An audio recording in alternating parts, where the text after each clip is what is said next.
Hang on. Yo, what's good, ladies and gentlemen? It's the legendary CubanLinxPodcast. It's your boy Juice Lee, aka Juice on Literature, because we call it a revolution in the streaming game. And I am here with the illustrious, honorable Neon Noir. Thank you so much for showing up. How you doing? Thank you. I'm feeling great on this lovely Sunday afternoon. Right. It feels great for the winter.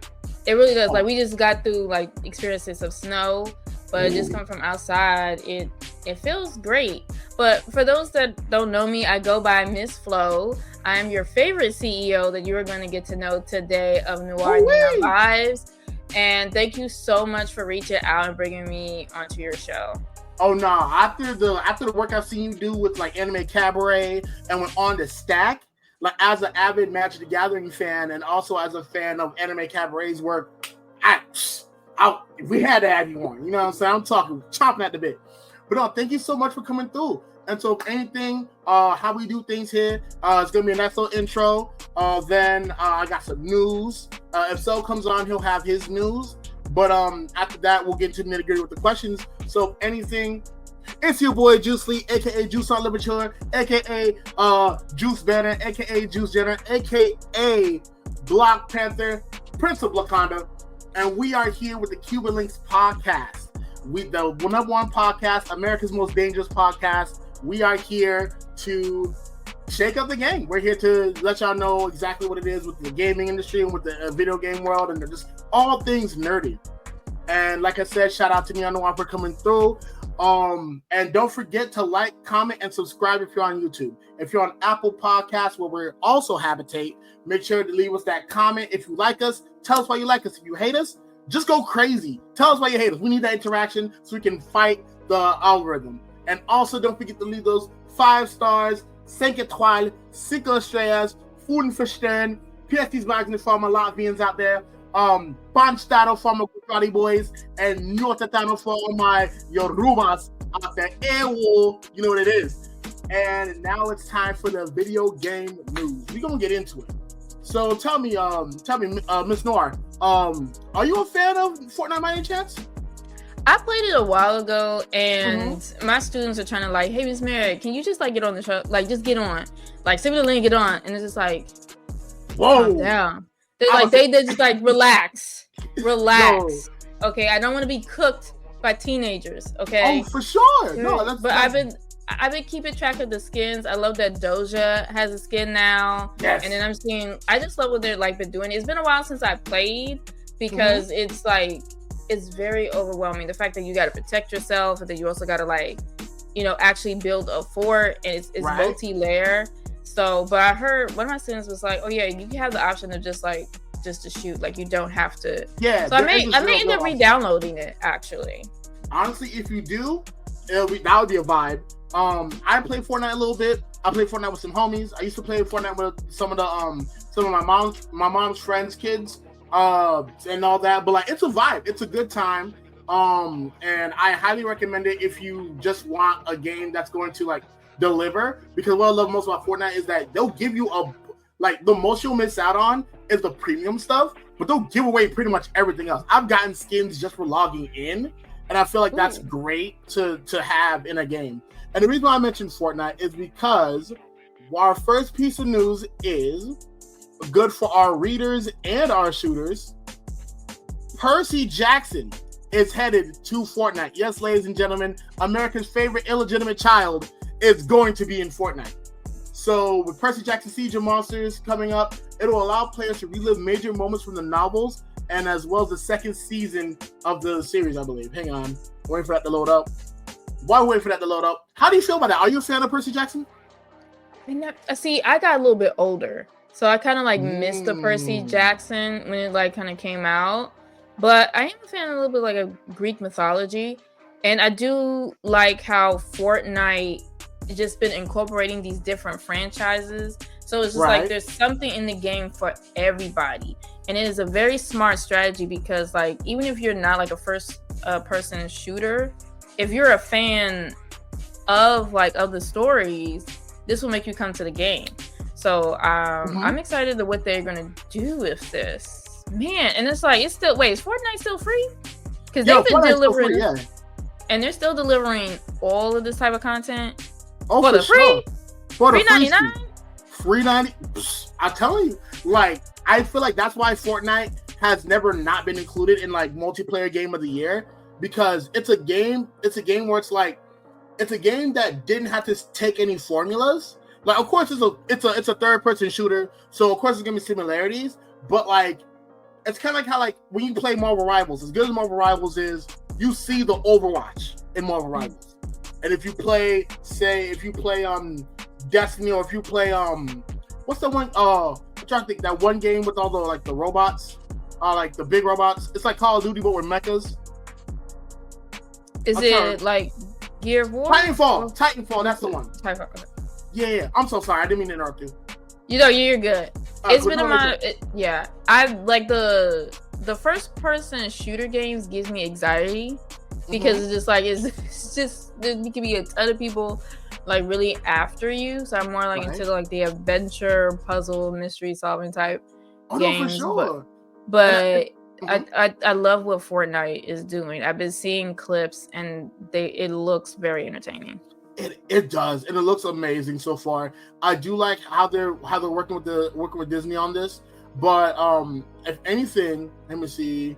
Do we have any? Oh yeah, so we have images of like a Percy Jackson skin, and so far besides that, they just announced season 2 of the Percy Jackson series. It's on Disney Plus, which is great. Shouts out to everybody who watches Disney Plus. I don't really, because of reasons. But next piece of news. GTA Online update reveals the first look at Michael in the Grand Theft Auto universe since GTA 5 launched back in 2013. Can you believe it? GTA Online is about as old as the students you teach in your class. That is crazy. I mean, how long have they been teasing the Game 6? It's been some years. They've been like, I saw the teaser, saw the trailer, and then it was like nothing for a while. Like, I completely forgot about it. No, that's completely understandable. And if anything, there's a reason for that in later news.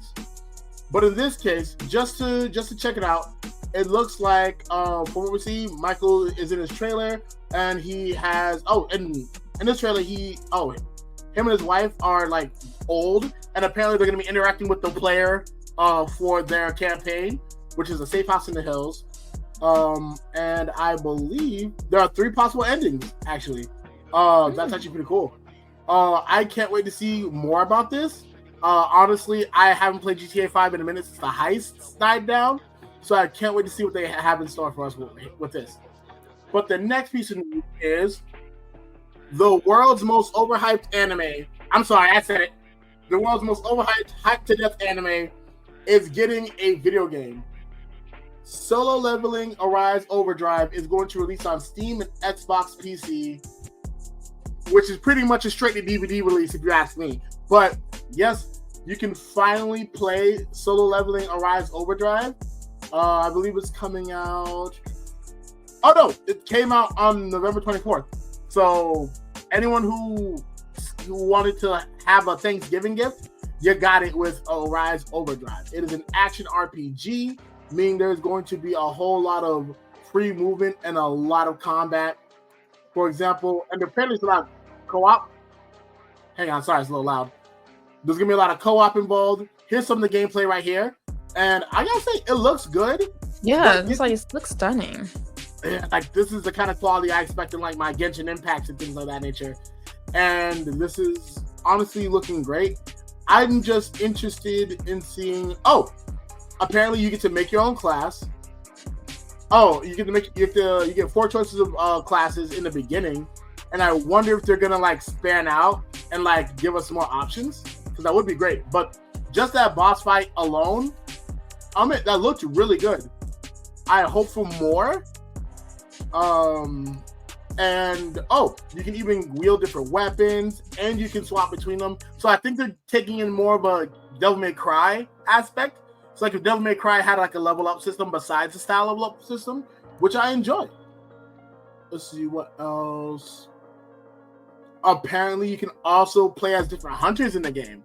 So I wonder if they're gonna do like a gacha type of thing, where it's like, if you want to play as like hunter number 3495, who like ate a meteor in the series, you get to roll for him or something. I wonder how that's gonna work.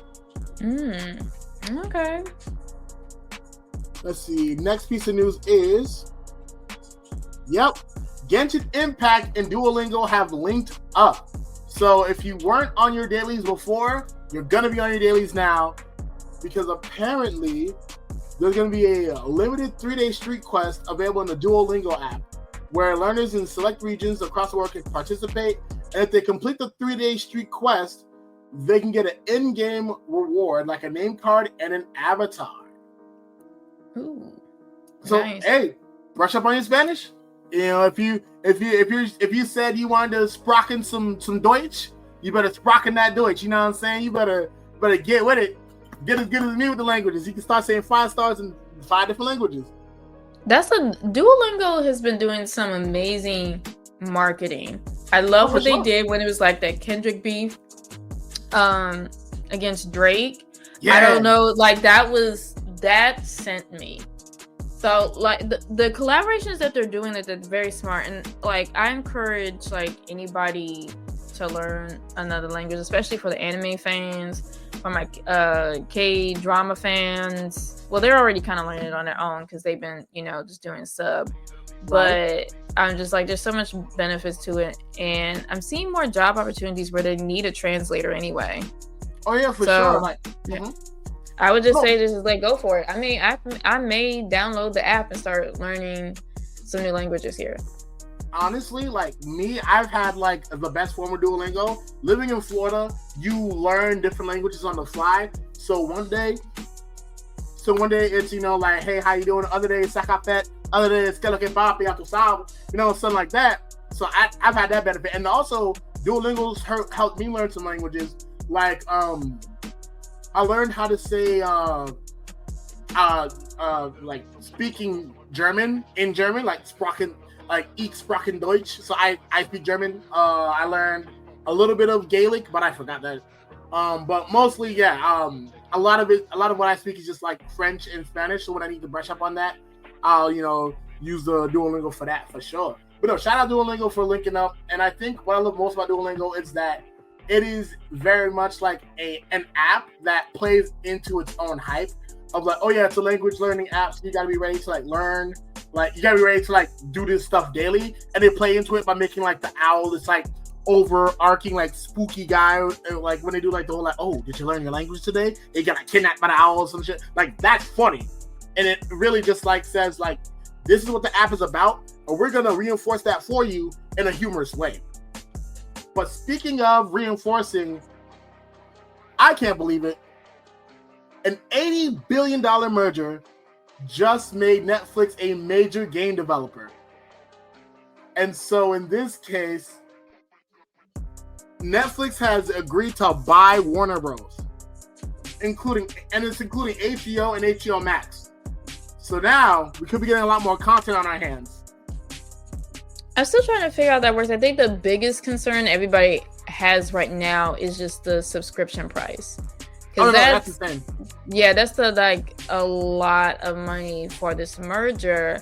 And then I remember seeing a post like concerns like for the actors, like what does it mean for the performers in terms of like their contracts?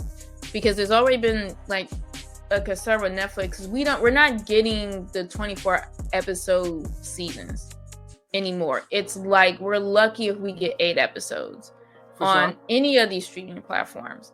And because the seasons are so short, I think the residuals for the actors have been cut. Ooh. Like you can correct me if I'm wrong or if I'm you know what I mean, but I'm just listening, because like I really feel like it's big news. But I think that we should take the time to really examine it and see what this means for the industry as a whole.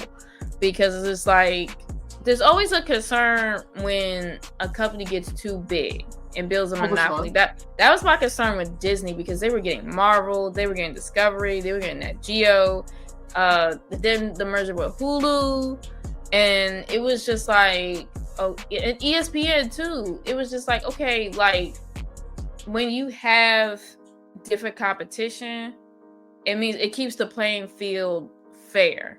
Because if you're competing, you're making sure that you put your your customers first, your people first, right?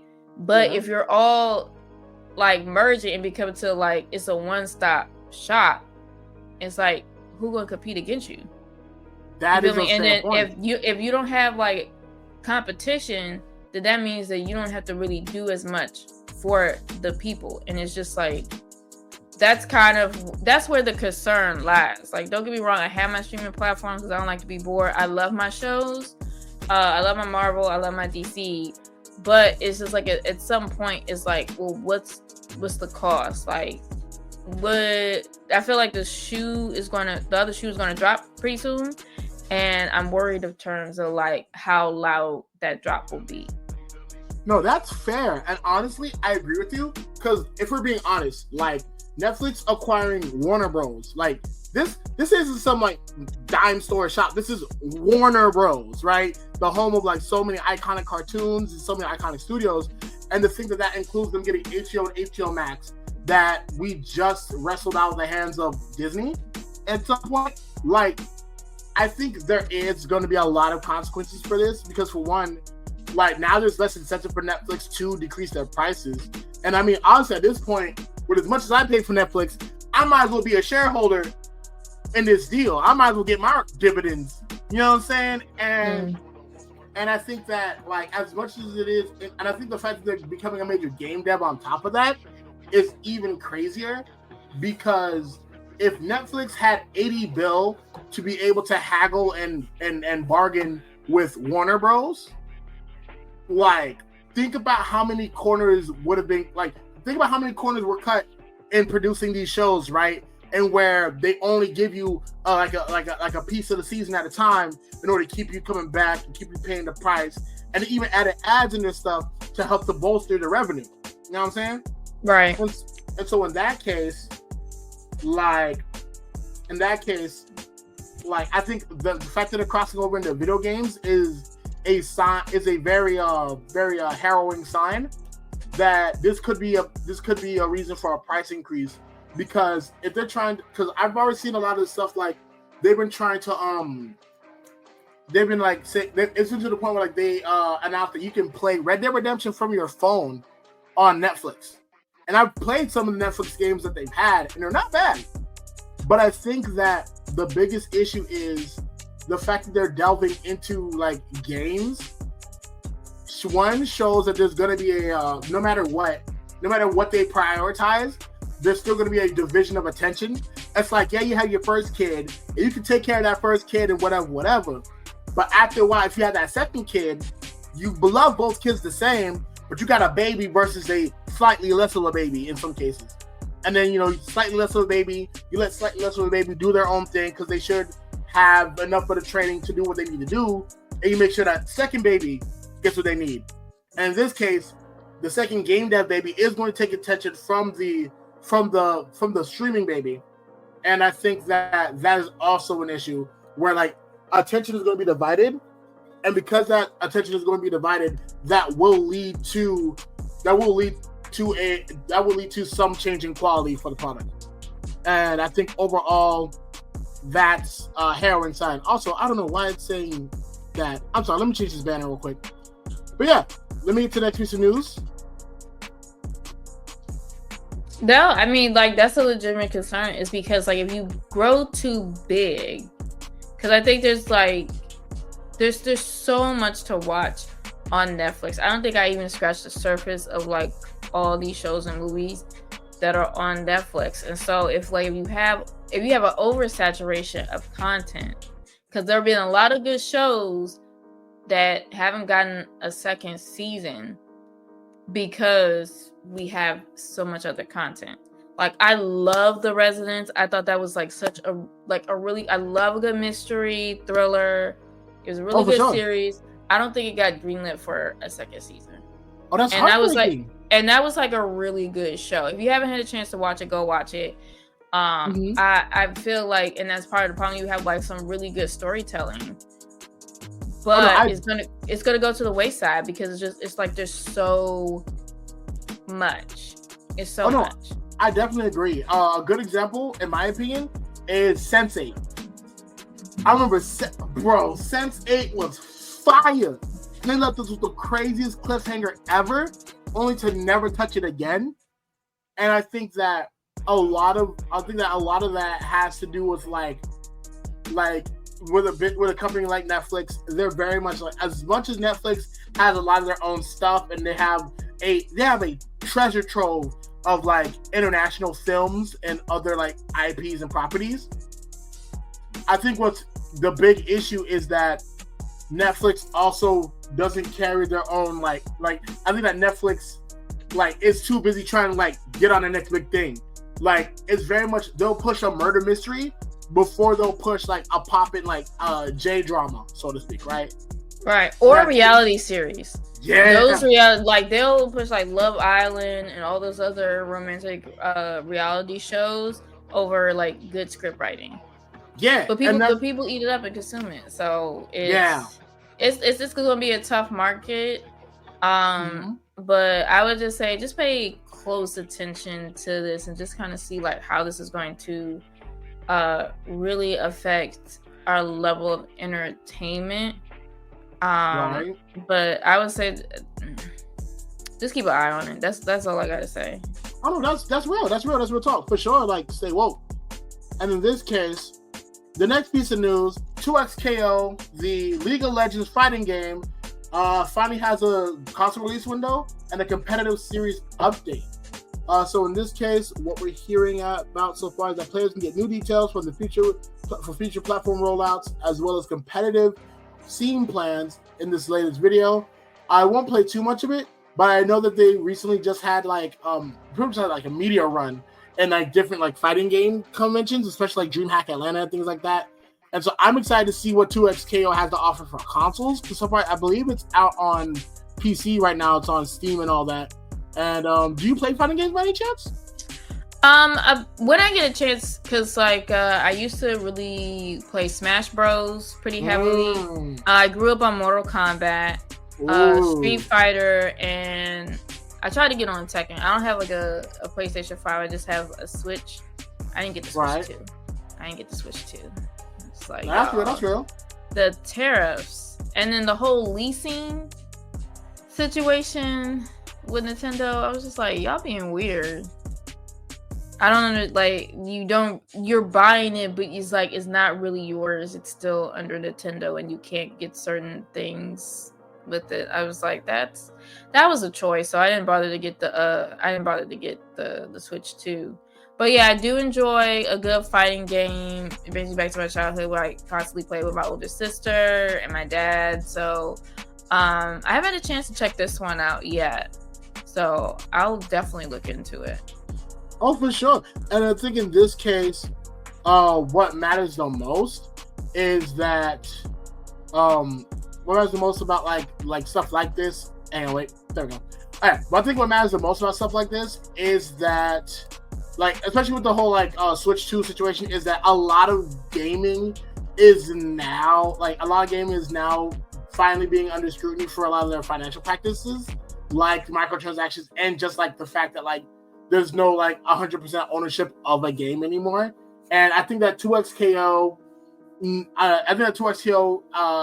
helps to fix that by just giving us a classic fighting game experience to where we don't have to worry about microtransactions. I feel like, at least from what I'm seeing so far, it's very much been very bare bones. Like, if you fight well, you get the character that you want. It's like, if you want to unlock like Riven or any of the other League of Legends characters, you can do so if you like, just beat that arcade mode or something. Yeah, that's what I grew up on. Because I was like, even with Smash Bros, like if you complete the adventure, you would unlock all your fighting characters. Yeah. So it's just like it's the way of earning it instead of like cheaping out and buying it. And that's a good point. I feel like what was that Xbox scandal with their online? People were going to like boycott and cancel their online subscription, but a lot of people haven't really downloaded or bought a game. They just been like going online. Yeah, they're like streaming it. Yeah, so it's just kind of just like, damn. It's like gaming has really taken a turn where it's accessible through different platforms. I think the stream No, Steam. Sorry, when Steam is coming out with their own console, I feel like that is going to really help level the playing field, and hopefully Xbox and PlayStation can really take note and understand. It's just like, yes, you put. I'm not gonna discredit what it takes to like build a game. You know what I mean? There's so many layers to it, but you have to understand, like, especially in today's economy, is people don't have the money to really splurge, buy, purchase, and own a game like they used to. So it's just like, I feel like there has to be some type of compromise where, you know, you see your people that are struggling and that still want this level of entertainment, but just like, you know, like, y'all are billionaires already. Let's just like cut it down so that, and trust me, I don't think that will hurt their bottom line. Oh, for sure not. They were able to just have a sale and like have it like 50% off or something for a lot of these games, because they are good, they're wonderful, they're a great escape, but we can't lose the corporate greed, y'all.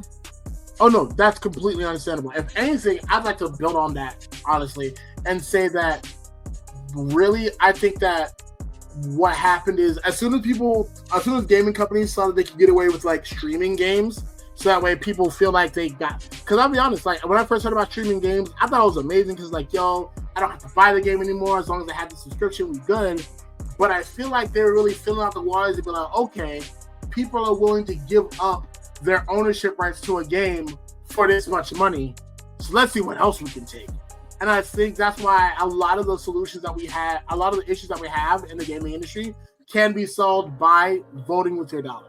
Like supporting things like for one, the Steam console coming out, the fact that there's no, like, the fact that you can just play online for the love of the game, no cost, no nothing, honestly, it's a marvel, because this means that, and it makes sense that Steam is able to do this, because for Steam being a very much online service for so long, I'm sure they know somebody who knows somebody who knows somebody who got the servers and the people willing to maintain those servers.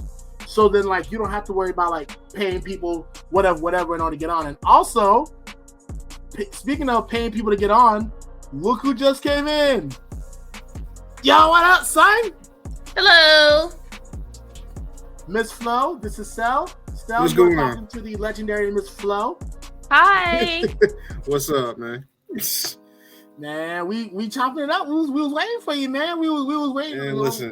We thought you wanted to hear this announcement about Romeo was a dead man. So we had to hold up. Man, listen, them Sam's Club streets is crazy. That's all I gotta say, bro. Yo, shout out Sam's Club one time, for real though.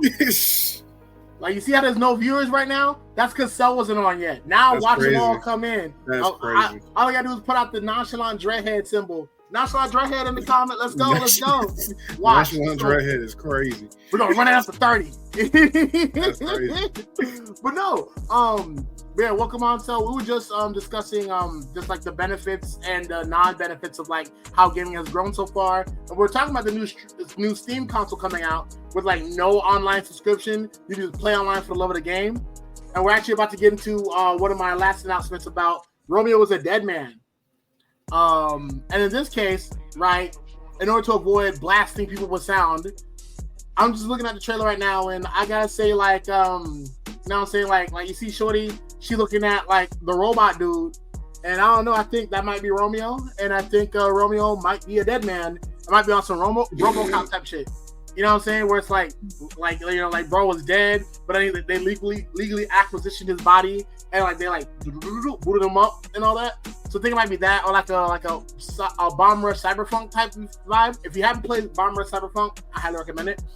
Where like the main character loses his head, but then he gets a robot head instead, and then you start contemplating what is life, and you go through like the whole Ship of Perseus analogy, where it's like, if the Ship of Perseus only has one plank of it that's the original ship, is it still the Ship of Perseus? Things like that.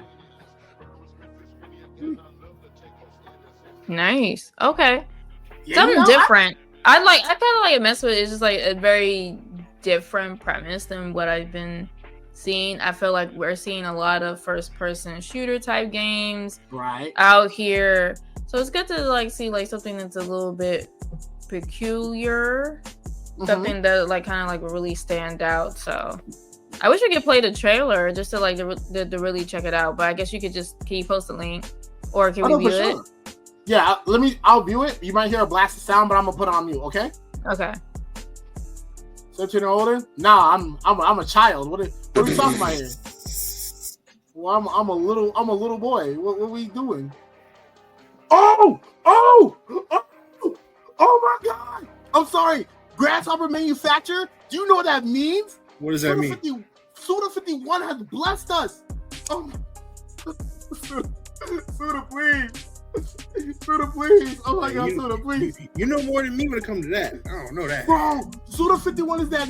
Bro, Suda 51, like, Suda 51 is like the ski master slump god of game development. He's weird as shit, but his shit bangs. Like, imagine if, like, Tizo Touchdown was a Japanese man who was responsible for making a video game that was just a gigantic dick joke and then called it Shadows of the Damned. Like, bro, like, oh my God, I'm sorry. I'm like a Drake fan after Drake says a word. Oh my God. After Drake says a word is crazy. Oh, please. I need a drink of water. Oh, and it's gonna. Oh, I think it's gonna be like it's gonna be like Killer is Dead. Oh my God. Ah. Oh, it looks so good.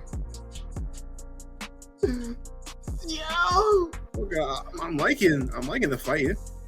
Cause Suda 51 don't miss. If you can name me a time Suda 51 missed, I can name you 5 times he didn't. Suda 51 is the GOAT. This looks like this is like really good graphics. Right? Yeah. And even more so, right? If you just didn't believe in the flow, if you just didn't believe in the GOAT, right? I'll put you like this. Suda 51 is the reason why we have a Samurai Champloo video game for PS2. I forgot all about the video game. I forgot. Yeah. Suda 51. Suda 51 existed. Straight bless in the hood, bro. Suda 51 is the GOAT. I could go on for days about how much I love Suda 51. I have so many games from him. Mostly his No More Hero series. But Suda 51 is like if Salvador Dali made video games. Very much surrealist games where the message is there is no fucking message. And like I could sing his praises for days, but let me finish the rest of this before I drake out real quick, before I fan out.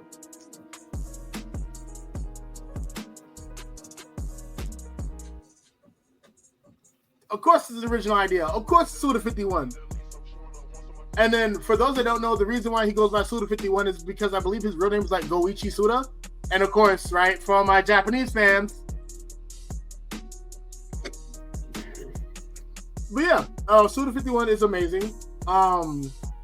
And you can see a lot of the heavy, like what Suda 51 also likes to touch on is pop culture references. So like you see the heavy references. First off, Romeo is a dead man. A reference to Romeo and Juliet. And there's also a reference to Romeo Must Die, the movie involving Jet Li. And then you see all the Robo influences. You like near the end of the trailer, they had the legs of a Gundam. And he's very much a master at like incorporating these in a classy way. Like if you play like Hotel Barcelona referenced to Hotel California, the song by the Eagles that was about whether or not a motherfucker was dead or alive. And then from there, in that game, you fight multiple versions of like horror movie villains. And they even speak on the cyclical nature of horror movies because there's a part where you have to fight all of them again, but it's like their X form, playing off of Jason X and things like that. But like, that was a minute and 25 seconds of greatness. I need no more. This is what we're here for. Is that a Gundam on my screen? It's Suda 51. Suda 51 will do what he wants. Why? Because he do not missile. He never misses them. You have to understand he just doesn't miss. Okay. Now for the next piece of news. As you were talking about before, Neon Noir Vibes, or just Miss Flo, what do you prefer? Are you going Miss Flo? It's Noir Neon Vibes. Oh, Noir? Yeah. Oh my God, I'm so sorry. You're good. I get that mixed up like all the time. Some people are just like, why? Well, just to kind of explain the logic of my name, it was originally Noir Vibes, but as I was trying to get it trademarked, my trademark lawyer was like, I need something in the middle to stand out because it was too close to something else. So I just put neon because I have glowing conversations. So there you go. I like that. I like that. Oh, that's a good one. I like that. Thank you. See. We're the Cuban Links because we're all connected. Every flash is a motherfucker. You see the I feel that. See the water, you know what I'm saying? See the water. That's crazy. But right. So this is the news that I was talking about earlier. This is a part of the reason why. Actually, let me look at the camera when I say this. So for all the gamers that want to say like it is not that deep, this right here, this union busting that's going on, and Rockstar workers like getting fired. This is why GTA is having so many delays. This is why GTA 6, it's not coming out until Rockstar finds a way to stop firing people arbitrarily and to like not ruin unions. And for those that don't know, unions are, I think I explained this a little bit last episode, but unions are like a gang where the flag is pretty much like the occupation. So you got like the plumber, you know what I mean? You got the garbage man. And the reason why these unions were formed were because back in the day when trade jobs were like the backbone of America as they are now, like a lot of times people got like companies would get away with like underpaying people, treating people all types of crazy. And you think that if my job is like dealing with trash all day, you think you're gonna play with my money crazy? Nah. But because up and pull on people is illegal still, the legal way to fight back was through unions. Pretty much with a union, you pay money to the gang, and the gang gives you legal representation as well as job security. So like if your boss does fire you for some dumb stuff and you're locked in with the union, then from there you can get other jobs. Now the issue with unions is that when you're backed by a union, this means that you are by virtue of being backed by a union, less liable to take the bullshit. And the less bullshit you take, the less money businesses make. And so for businesses to protect their bottom line, they usually do things like union busting. And for those that don't know the definition of union busting, because I swear I know we probably all understand, but there's some people that don't understand. And because I want to make sure that I approach this with good faith, union busting refers to a range of activities undertaken by employers or management to disrupt, weaken, or prevent the formation of trade unions or union organizing efforts within a workplace. So that is when like your boss tries to like have you work overtime during specific union meetings and things of that nature. Or if your boss calls you and is like, hey, I'll give you a raise if you tell me what you guys are unionizing for or whatever, and things of that nature. And another major union busting tactic is hiring scab workers. Scab workers, for those that don't know, of course y'all know, but I'm just saying for the fans. Scab workers, of course, are like people who like come in during strikes and shit to take jobs that like people who are on strike left. And so in that way, now that's a business saying, oh, we don't need you because Bob McGee will do your job at less money. But also what they don't understand is that scab workers also reinforce that lower bottom line that then lead businesses to want to protect shit to keep people fucked over so they can make more money.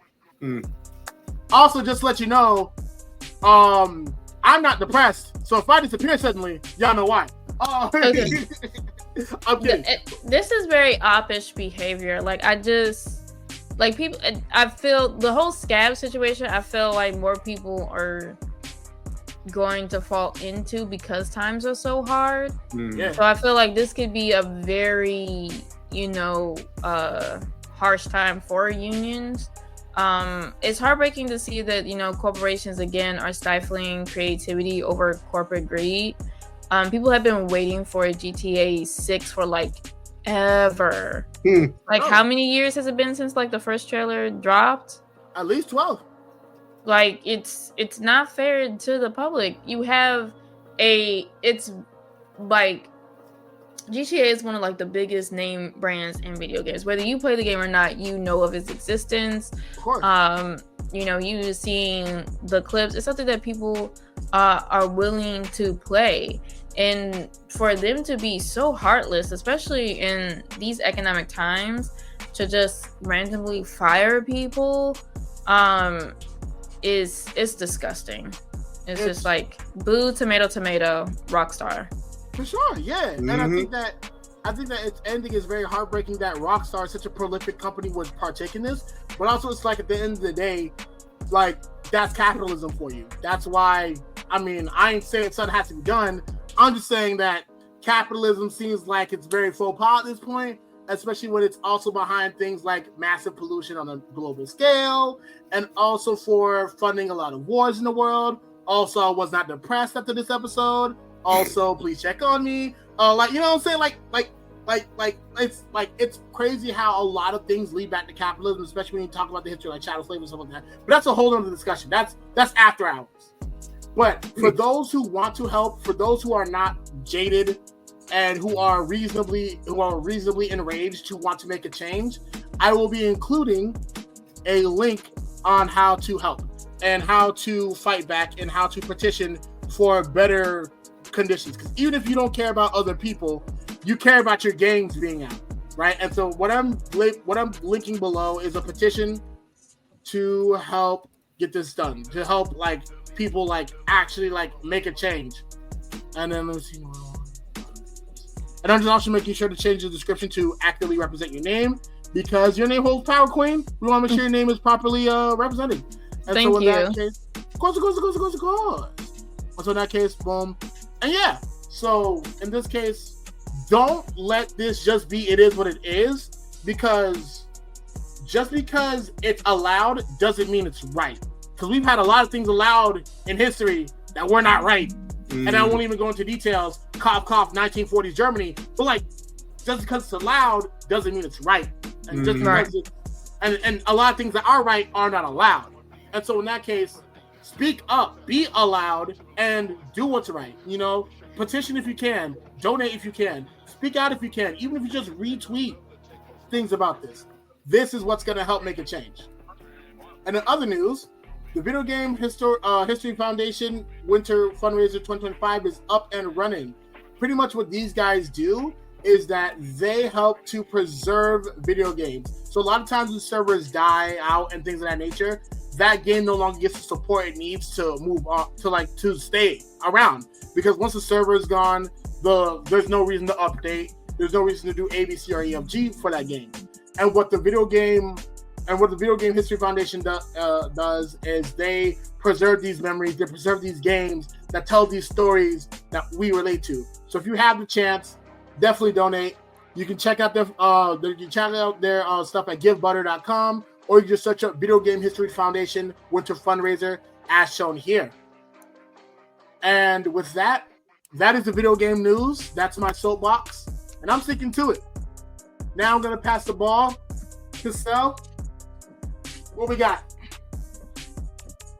Well, so starting off, there's going to be 4K restorations of Studio Ghibli movies next year. Ooh.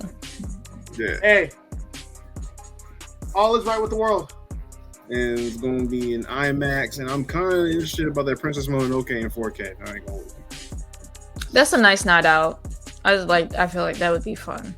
Oh, for sure. Like, ooh, like, honestly, a 4K recreation of Howl's Moving Castle is gonna go stupid with a capital stupid, 2 O's.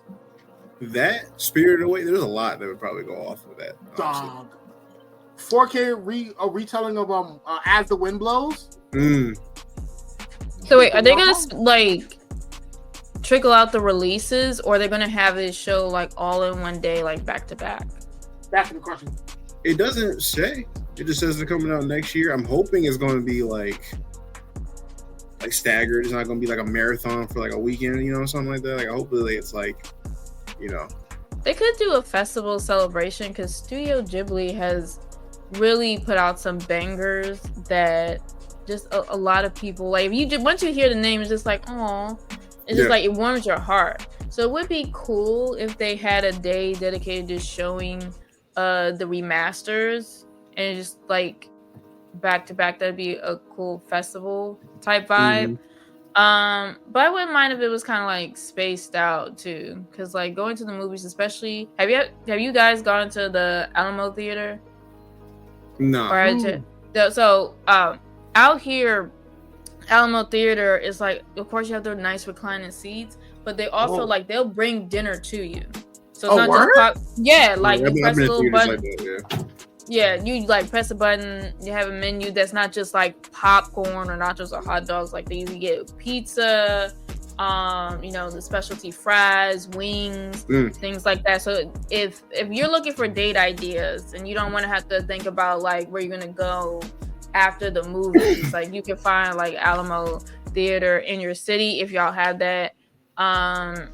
And just like think about it, like just like I said, if you had a marathon of you know, the Studio Ghibli movies, that's a pretty nice time, and you're gonna be comfortable too because those seats feel amazing. Yo, I know for me in my area, in my neck of the woods, we got AMC, and we had the same thing with like dine-in movie theaters where you can like order food and you can get twisted. I'm talking like you can actually get specialty drinks and whatnot. Yeah. And like, oh yeah, they serve alcohol too. Yeah, I'm talking. Yo, so if you try and get wicked during Wicked, you can get your little Wizard and Eye shot. Start turning up. You know what I'm saying? Crazy. You know what I'm saying? You know what I'm saying? That's funny. Next piece of news though, Chainsaw Man is coming to digital on December 9th, which is what? Tomorrow, Tuesday? What is that? That's like 2 days from now. The Tuesday. Yeah. So if you want to, you know, go rewatch it or see it for the first time, there you go. December 9th on digital. Yeah. Yep. And not gonna lie, listen. The first half of the movie, bring your pillow. Bring your pillows, man. Oh, is that boring? Man, it's a slow burn. I mean, but like it's the Resident Saga. Man. It's the Resident Saga. Like it's gonna be a slow burn in the beginning because like let's be real, like Shorty, that was his Mona Lisa. Y'all know the Kendrick song. That was his Mona Lisa. My issue is I didn't read Chainsaw Man, so going into it, I didn't know what I was going to expect. I thought it was going to be all gas, no brakes the entire movie. Nah. Yeah, see, that was your problem. You niggas forgot. Like, see, that's what's wrong with niggas. Not you, but niggas. Really? Like, tell me what's wrong with me, sir. Nah, cause niggas like to leap before they look, and then get mad they hit the motherfucking ground. That's what niggas like to do. Niggas like to once and wane. Niggas love to like no, cause like if you read too many people have been hearing Chainsaw Man and they think, oh, it's just a gooner anime, oh, it's just this, oh, it's just that. Like real shit be happening, bro. Like niggas be falling in love and getting scammed and shit, bro. Like Denji's a victim, bro. Like his life was harsh starting out. For sure, bro. He sold his own nut to make money just to eat, bro. Like, come on, B. Like, if he was really out here, like, getting it, like, bro, like, and then not only to then be groomed by 2 grown-ass women, he then ends up getting finessed by a 3rd woman, only to then go on and be beefing with 3 more, 3 more women. Wow. In the most current chapter of the manga. You talk about some, like, they be like, oh, Denji's just a teenager. You was getting scanned by demons when you was a teenager? The whole fate of the world was relying on who you put your thing in as a teenager? Is that what you was going through? Both ways in the snow? Both ways in the snow was crazy. I'm sorry. Is that what we talking about, brothers? Is that what we really want? Goofy coming out. Bro, every time, man. Come on. Let's really educate the masses, bro. If we really break it down. Chains, because you see, they saw the chain. And what do chains do? Chains glisten. G, listen, G, to the idea that maybe Denji shouldn't be groomed. Maybe that should be. I'm trying to put it down. He's a victim. He's a victim. He's a victim. That's crazy. Man, Dr. Umar Reach got. but like, let's be real though. He is indeed a victim, and like, like 100% anybody who's like, oh, he's just a teenage boy. Hey, you just don't get it. And at that point, you just got. He's being used and manipulated, and for sure, that's heartbreaking to see, and I think that adds like a whole nother layer. I think that the main question is the movie canon to what we're going to see in the series? Yes. They turned like a whole arc into a movie, like the Demon Slayer did. And gotcha. It makes sense in the Reze part because a lot of the Reze arc is Denji learning to feel feelings again. Because like right before that, he killed like I don't know how many demons. Like bro was like bro had just finished like slaughtering zombies, murdering the Bat Devil.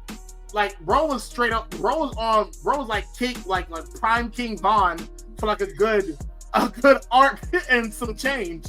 Even in the mini arcs, bro was catching bodies. So then now you got the Reze arc where he's like, oh wow, I can be human. I can feel things again. I don't have a grown ass woman grooming me. Who would have thunk?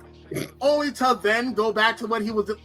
Hey man, if you ain't seen it, you gotta see it. You know what I'm saying? Yeah. I say when it get there, it get there. That's all that. You know what I mean? It's hit.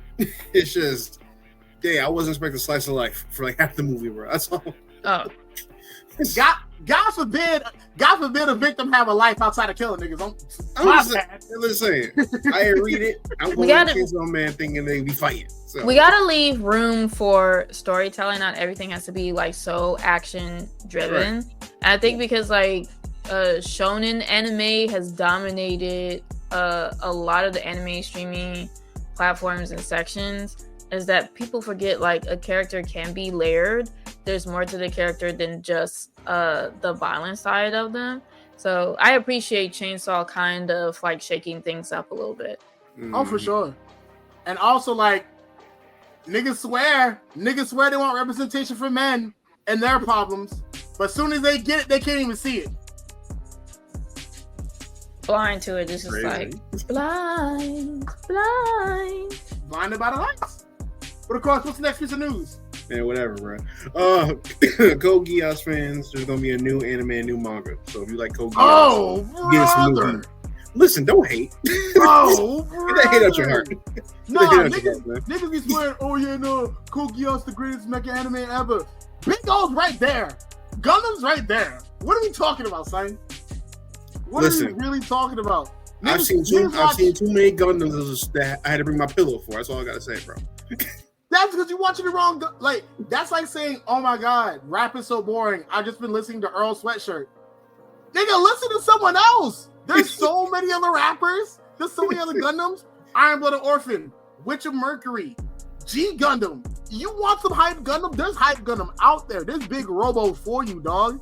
It's not my fault that you was listening to a J. Cole album all your life, and that's what you think rap is. Don't hate on Gundam Wing. Don't do this.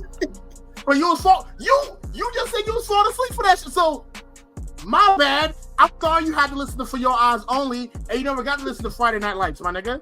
I'm sorry you never got to listen to 2014 Forest Drive, nigga. I'm sorry all you got was Truly Yours, my nigga. That's on you. That's on you, my nigga. That's crazy. Whatever, bro. I'll go peep other Gundam then. All right. My Hero Academia Vigilantes is another season on the way, coming in January. So, yes, My Hero fans, y'all still getting milked. Pause. That's crazy, nigga. Listen, Mysterio Wanda Sword season 2 that's coming out. They got a trailer for that. I gotta say, I've heard things about it. I just haven't checked it out. I've been slacking in my macking. I hear it's cracking. I haven't seen it either. I heard it's fine. I haven't watched it yet. That's crazy. It's crazy. Juice, this one's for you. Right, Trigun, the new Trigun anime, right? They got a trailer out. Cast is out, theme song out, and it's coming out January 10th. Yes. That means Hang on. Trigon, bro.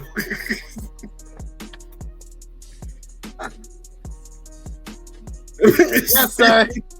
Yes, sir. You see that hat? Are we gonna have the same? Are we gonna still have the same voice actors, or is it like a new cast? I think it's the same voice actors. Okay. Yes, sir. You see the hat? You know what's going on. Real niggas win. The fact that you actually got merch for Trigon Stampede when no one talked about that anime for real. I feel like it's another one that got slept on. Isn't that where Johnny on Botch got his like first break in the anime? I think that was like his big voice acting role. Yeah, like being Master Stampede. Yeah, put him on. So put respect on Trigon. You know what I'm saying? Like they talking about Trigon Stampede ain't whatever. So like you know what I'm saying? Like it's not my fault that y'all ain't ready for the beauty that is Trigon Stampede and all the amazing animation. I like Trigon. Okay, despite what Juice may think to my last episode, I do like Trigon.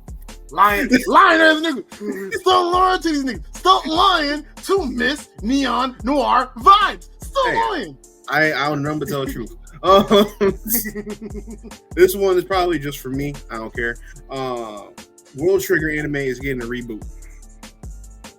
Oh. Don't hate on World Trigger, sir. Ooh. Don't hate on World Trigger, bro.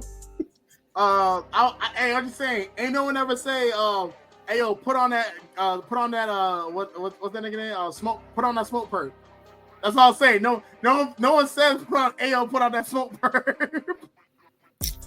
Just cause you don't like it don't mean. I ain't trying to be disrespectful. I'm just saying, like, hey, I ain't never heard no one say, dang, bro, put on that Dex. Yeah, whatever, bro. And last piece of news is the JJK movie is out, so go ahead and watch that. Yes, sir. The best opening the JJK ever put out, man. I don't care. I need to catch up. I got season 1 because it was on HBO Max, and then they pulled it for some reason. It was on so Max. I got spoiled on season 2, but I definitely want to but I want to catch up. I really enjoyed that. I think you definitely should. It's I feel like what makes Jujutsu Kaisen so great is that it breaks shonen stereotypes. The only time it doesn't break a stereotype is like near the end of the like manga, because like what happens at the end. But but a lot of it just breaks the stereotypes. Just like, oh, sometimes the main character is just better than the rival. Like, bro, listen. Sometimes the rival is the one who's actually the victim. Like, if we're being real, Megumi had Naruto's backstory. No parents. He had no parents. Don't talk to me about that man, Megumi, bro. Listen. And that nigga was fighting a demon he couldn't control. And then we have Yuji, naturally talented, loved by everybody, had an evil phase, only to then go on to be completely forgiven and now be the new super cop of the league. Listen, the next arc is like my favorite arc in JJK and all everything. Boy, that shit pissed me off so bad. Oh, it pissed me off so many times. We're gonna see you to get his ass whooped. That's how you will piss me off. Yeah, those fight scenes are incredible. Yeah, definitely like catch up before the arc comes out because they are going to spoil you 100%. Yeah, I say. But also, Specials by King Nu is the best opening. Just to let you know. You're laced. So anyway, laced. First off, King Nu doesn't miss. You watch your mouth, sir. He missed with that opening. That opening is trash. You are my special. That jump trash. After something really messed up happens, and then it's just like happy music. JoJo's. Yeah, that's JoJo's. For sure, that's JoJo's. Motherfucker gets smoked, and then all of a sudden you hear freaking you by Jodeci. Like, come on, bro. Every time I close my eyes, bro, so like everybody, I wake up feeling so horny. That should be cool. Yeah, every time someone gets smoked, like, come on. When Bruno died, and them niggas talk. So every time I close my eyes, I said, bro, if you don't get this bullshit, like, what? And I know it's gonna be worse with Steel Ball Run, because know they put Pony in there. Genuine is at the point in his career where he put that shit in JoJo's. So I know they gotta put that in JoJo's. So I know when that nigga, when that one guy gets, you know what I'm saying? Yeah. You gonna hear if you're horny, let's do it. Yeah. Right. I'm mad too. He's so mad. Dog, it's gonna be a political nightmare. Yeah. Oh yeah. But you know, the real reason why everybody here, you know. Yes. Hello, Miss Flo. We've got all the questions to ask you today. First question right off the bat. Top 5 anime. Ooh.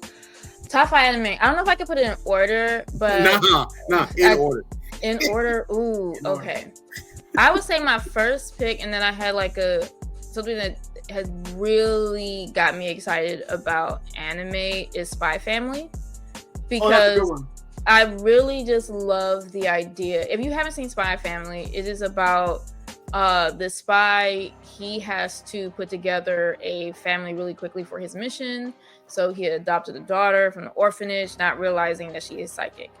And then he has to find a wife.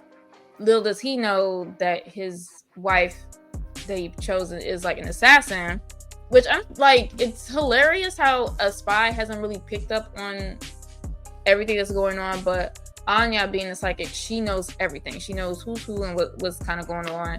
And even though it's a makeshift family, they still look out for each other and protect each other. So like that really is warm my heart. So I'm gonna put that at number 1. Okay. 2, I'm gonna have to put Inuyasha because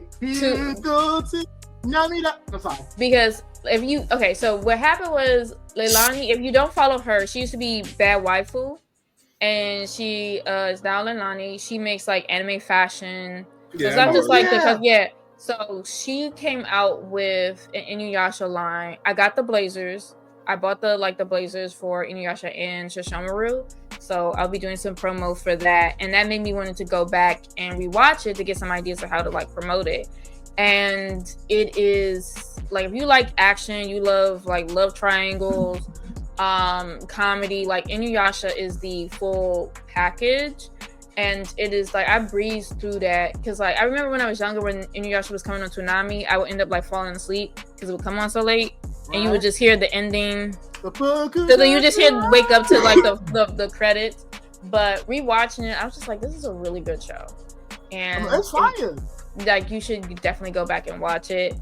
I'm trying to see what's another really good anime. I like this, may be off the beaten path. Number 3, I'm going to say Psychopath, or is it Psychopath? So, because with that anime, because I'm a criminal justice major, and I love how, so if you're not familiar with it, basically in the future, their whole premise is to catch crime before it happens. So people are often scanned, and if you have some form of mental illness, you are clocked immediately and you are like arrested, right? But the problem is like you're labeling people as bad before they really do anything. You're not really like seeking treatment to help, and it actually ends up causing problems. So I really dislike it. It's just as a criminal justice major, and the animation is really good. The storyline is really good. Let me see, 4 and 5. That's gonna be tough because I really like Ghost in the Shell. I really like that Ghost in the Shell because I was just like, damn, I low-key just, not that I look great, I love my human body, but because I do so much, I just don't like all the functions of the human body, and I would just like to just be just a robot, just to like be able to do things or whatever. And I love like the crime mystery aspect of it. It was really, really super cool. Didn't care for the live action. I just think, I'm sorry, I love Scarlett Johansson. I just think not everything got to be a live action. I'm gonna just say that it's just like it's a cult classic that has gotten a number of like reboots, and that it still holds up very, very well. Number 5, Death Note. I definitely love Death Note because just over the conversation that it poses, just to have the power to like, okay, you can end somebody with just writing their name in the book, right? And again, it goes to like my criminal justice background. Could you really like, could you take out all the bad people that need to be taken out with the book? Can you really handle that power and use it responsibly like you're supposed to? The lines that you may cross for actually using it. Just to kind of see how Light Yagami had like a really good idea. It's like, yo, I'm gonna take out these criminals that got away with it. It's clear that they're guilty, but they got off of the technicality. They don't need to be on the streets. Let me go ahead and take them out. And then as the series progresses, it's just like, well, all these bad people in jail need to be gone. And then he was like, okay, I can't get caught, so now I gotta kill agents. I gotta kill cops. And it's just like, ooh, his dissension into becoming the very thing he sought to get rid of it's very interesting to watch. And the whole, I guess the cat and mouse game between L and Light, very good. The way, like it keeps you on the edge of your seat. Again, did not like the live action movie outside of having Black L.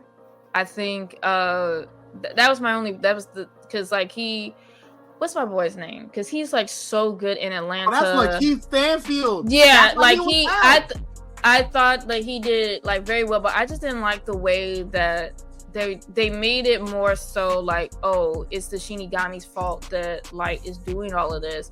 And it was just like, no, was it Ryu? I'm thinking Street Fighter. Yeah. No, Ryuki. Like, he was just like, yo, you found my book. Here are the rules and stipulations. You can either relinquish it, let it go, forget all of this happened, or you could try to use it. So it wasn't, and then in the movie, it was just like the Shinigami was like really pushing Light to use it. And I didn't really like that because it's like, oh, the devil made me do it type concept as opposed to like free will. You know what I mean?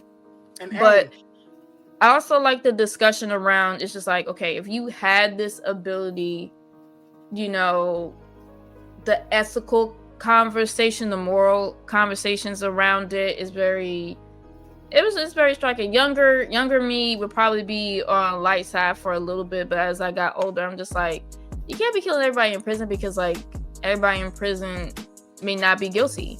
You know what I mean? And that's as I learned, like, as a criminal justice major. And also the fact that, you know, some people deserve some form of redemption or a chance to, you know, reintegrate into society, you know, once they learn their lesson. You know what I mean? So, yeah, that's my top 5. That's solid. I like it. Psychopaths. That's all I needed to know. Honestly, the fact you had had Inuyasha in your top 5 is very pro-black because what people don't know is that the concept of Inuyasha actually came from a Tyler Perry movie. I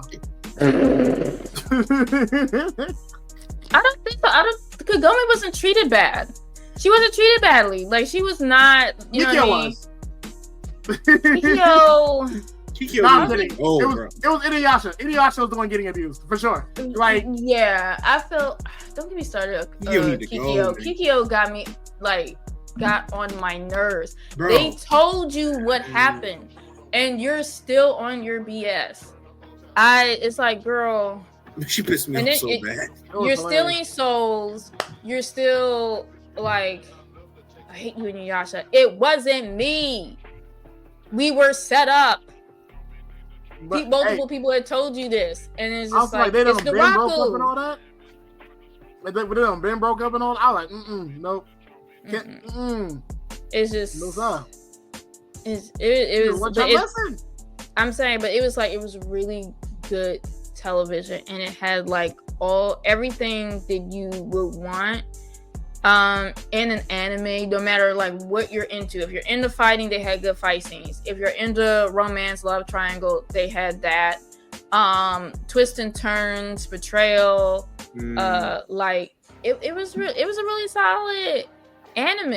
And I feel like I don't think it talked about enough, because everybody wants to talk about like Dragon Ball Z and Naruto, which I mean, again, Naruto has some like probably about the same. Again, good action, thoughts, betrayal, love interest, all of that. We're not gonna talk about Boruto. I saw a few episodes of that, and I'm just like, okay, I just want to see what they grew up into. I don't really care about the kids too much. Sorry. Yeah. It really don't get good until the time skip, for real. Yeah. But I feel like, Inuyasha and some of the other things that I listed, I think are definitely worth a watch if you haven't had a chance to check it out. And like I said, it's just like, I just want like a break from everything. Can't be shonen. You know what I mean? Shonen has put out some classics that I feel is really connected to a lot of the current, or at least the anime fans around my age. But I do like something that's like a little bit different, a little off the beaten path, something that's a little bit weird. My honorable mentions, I do like what's the one where he used to be he was in the mob, but now he's a house husband. Like that's, I don't watch too much like slice of life. And then Host Club, I did enjoy like Host Club, so those are my two honorable mentions as well. Damn.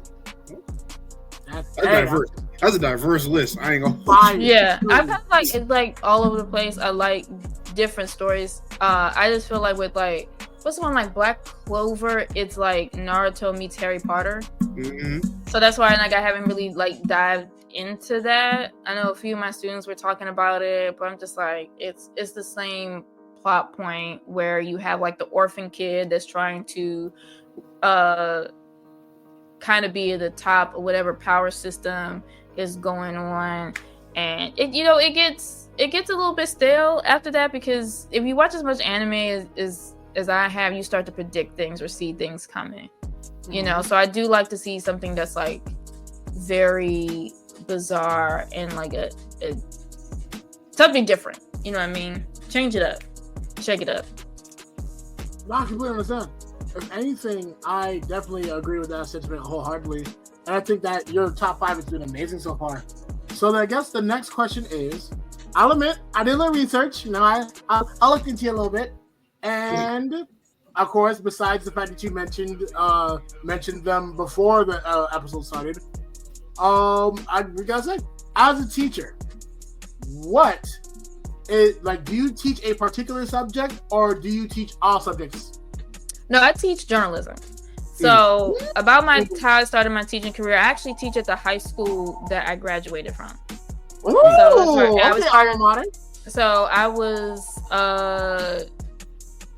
was part of the journalism program when I was in high school. I was the editor-in-chief of Friendship News Network when we were doing the magazine Rated T.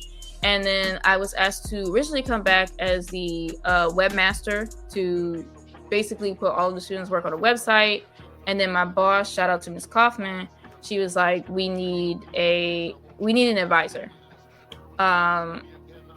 So I was like, okay, I'll come back and I'll do the after school program. I did that for a couple of years, and then we got to talking and saying, like, if we really want to produce what we want to produce, it needs to be a class. So I think I started teaching like the class officially, I want to say like maybe around 2014, 2015. And I've been teaching ever since. And it is evolved, because we used to just like do writing. And then my students really wanted to do photography, but we couldn't bring anybody to like be the photography teacher for our program. So with the help of my sister, she does photography as well on the side. She recommended me a YouTuber, Jared Poland, from Knows Photo. And I was reading some books. So in the earlier stages of like me teaching, I was kind of like learning photography and teaching it to my students at the same time. Ooh, and okay. yeah, so, and then I had like students were asking like, hey, can we make videos? Can we do a podcast? And so then I had to learn video production. So I taught myself, how to use Final Cut Pro, how to record and all of that. And again, everything that we have now with our journalism program is because our students asked for it. And now we're to the point like we got a YouTube channel. we have oh my god, we started doing art galleries to showcase students' photography. We started with the help of my coach, of my other visual arts teacher, Miss Abney. We started selling students' work. Oh my god, we've been doing a lot since this whole education journey has started, and yeah, we've been doing everything. So everything that I'm doing now with my publication, I'm teaching it to my students. That's amazing. And then about your publication, right? Thank you for bringing it up. With your publication, it's I know there's clearly there's a digital aspect to it, right? Is it just strictly digital? Do you have any like newspapers and things of that nature, or is it just strictly digital? It's strictly digital, mostly because like print is just so expensive right now. Sure. And I really started my publication out of a whim just to see if I could do it. So, but like most businesses today, it started during the pandemic. And again, I gotta shout out my students because they influenced me so much. I started seeing some students, they started their own LLC. And I was just like, man, if they can start it, I can start it, right? It can't be, that challenge. So I looked into it, I started it. And like I said, originally it was NoirNeonVibes. I was doing, different experimenting with my first original podcast, Go With The Flow. And I was like streaming a little bit on Twitch. And, I was good with photography. I could write. And I wanted to just have all of that. Like, I know how to do a website. I use Squarespace for work for Friendship News Network. And I was just like, okay, I'm going to use it for my own publication. So I'm like with that. And then I was just like, I really feel like I'm onto something here. And I wanted to protect my work. And I looked into like trademarking it. But my trademarker lawyer through LegalZoom, they were like, oh, there's another publication that's kind of doing the same thing that's too close to name. You got to like add something to it. And I was just like, you know what? I glow. I constantly glow wherever I go. I'm that light, so I'm just call it like neon. So there you are, NoirNeonVibes, and I've been cooking with it ever since. My latest podcast, Neon Mic, where the conversation just glows. I've had so much fun doing it, and I've met some of the most incredible creatives. I've gotten so many compliments on my interviewing skills, and just the shout outs and appreciation for what I'm doing. Because what we're doing as like Black journalists and media, there's so much talent out there, but they don't get the spotlight that they deserve at all. Like it's and the fact that we're able, because we know the skill and we know the tools to help give them the free promo that they need to bring awareness to their brand and drive traffic, is like that's power. You know what I mean? Because our narratives get twisted so badly. We're seen as this one corner of Blackness where we are like portrayed in a negative light, right? But we don't really see the exploration into like the blurred culture. You know what I mean? Or just to see the alternative culture, the different sides, the many caveats of just any minority, because I ended up like talking to everybody. Right, you know like just different shades, right? Mm-hmm. So it has been an absolute blast doing this, and I'm excited to see what's to come. Oh, for sure. I mean, I'm glad you brought up that whole diversity thing, right? Because I did my own research. You know what I mean? I had to go look into the streets. You know what I mean? So we got anime like Gachi Akuda, Cannon Busters, Afro Samurai. We get adult cartoons, adult animation like Black Dynamite and the Boondocks. How do you feel about the state of diversity and like representation in animation like today, 2025? I thought there's a demand for it. You know what I mean? We draw to. I should have put Afro Samurai on my list. Damn it. But I was a little focused on like a lot of the Toonami because that's what I grew up on. But there's a love for it. You see fans, especially like for us, get very excited when we see a character that looks like us. But a lot of times there's so much debate, like, oh, that character isn't really black, although they have like dreads and an afro and they have like a deeper. Okay, whatever. I'll leave that side of the internet alone because you're right, like delusional, right? Because they're Okinawan, right? They're from the Ryukyu Islands. You know what I mean? Because it's like that. People are weird. That's all I have to say about that part. But there's a clear demand for it. And then me entering into the Blur community, because I've always been a fan of anime, comic books, and all of that. But it was just like a few years ago that, I went to BlurCon. And then I'm finding Black artists that have come up with their own original character in comic books, and their stories are good. I tell them all the time, like, I want to see this in like a live action film, or this needs to be in animated. And now we're in the space where we see the BS that's going on in Hollywood. We see executives trying to bust up unions. We see them constantly talking about like how they're going to replace people with AI.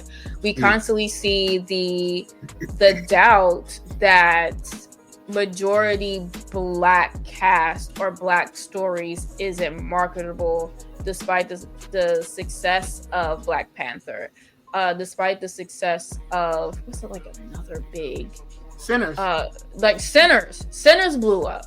Like, I can't tell you like how many of my friends said that they have watched it multiple times.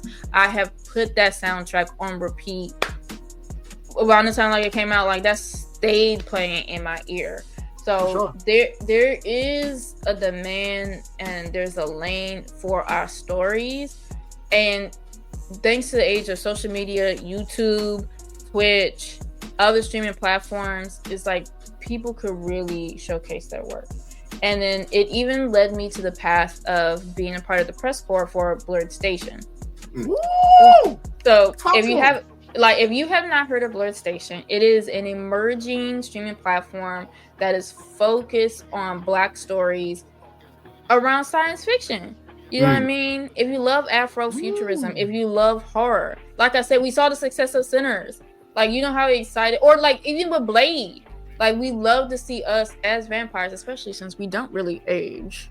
We age like, you know what I mean? Like, we should be in fictions. We should be fairies. We should be wizards. We have like Black girl magic. You know what I mean? We have like so many talented martial artists. I have met so many performers that should be famous.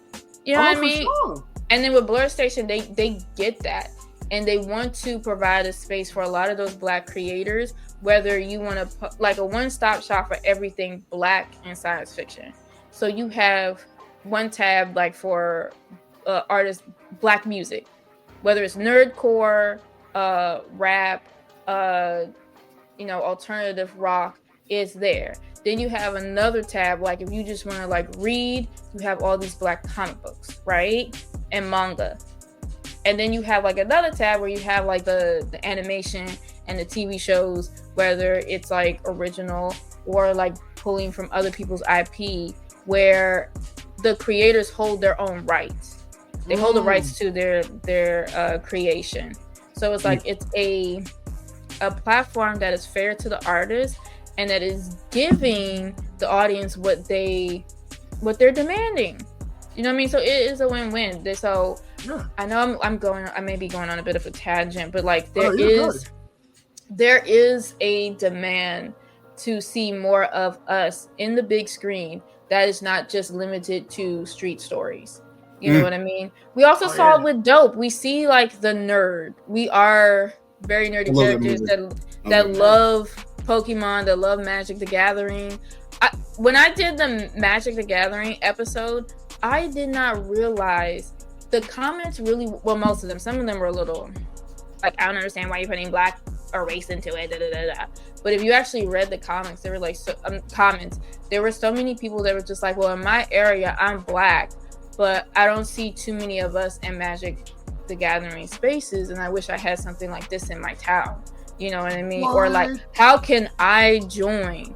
You know what I mean? Or I didn't know that I didn't know like y'all were having this in the DMV area. And shout out to Jazz and her whole team, because they will teach you the game. Like I I've heard of Magic Gathering, but it's just like after doing that episode and learning how to play, like I want to get more into it when I have the time because I be I didn't know. Yeah. Hey, I got you know what I mean? You know what I'm saying? So just imagine if like you were to connect with Jazz and start doing a chapter of On the Stack in Florida. You know what I mean? And what that would mean to, you know what I mean? Like what it would mean to like create a circuit where there are safe blurred spaces. Because people like to be in the comments like, oh, there's no need for y'all to segregate, or like, you know, I have black and white friends, or like we're a pretty diverse group of people and we're able to like really play together. Well, that's great maybe in your area. But across the United States, it's not really like that. We saw it with that poor cosplayer, Ash. You know what I mean? That she got bullied and it cost her life. For sure. Because like, I don't think I don't think they had the appropriate support system, you know, to withstand all that negativity.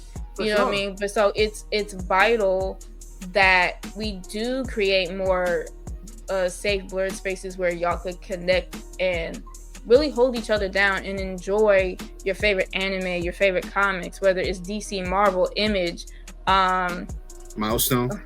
I mean, I'm saying Milestone, Ray Comics. You know what I mean? There's so many people that are coming up with their own, you know, comic book publication because they understand the importance and the need, you know, for the community. And it warms my heart, and I share with my students too. I do take my students to the conventions, and I see them like, hey, there's a space for y'all, and y'all can, because like, you know what I mean, they could come and talk about it in my room.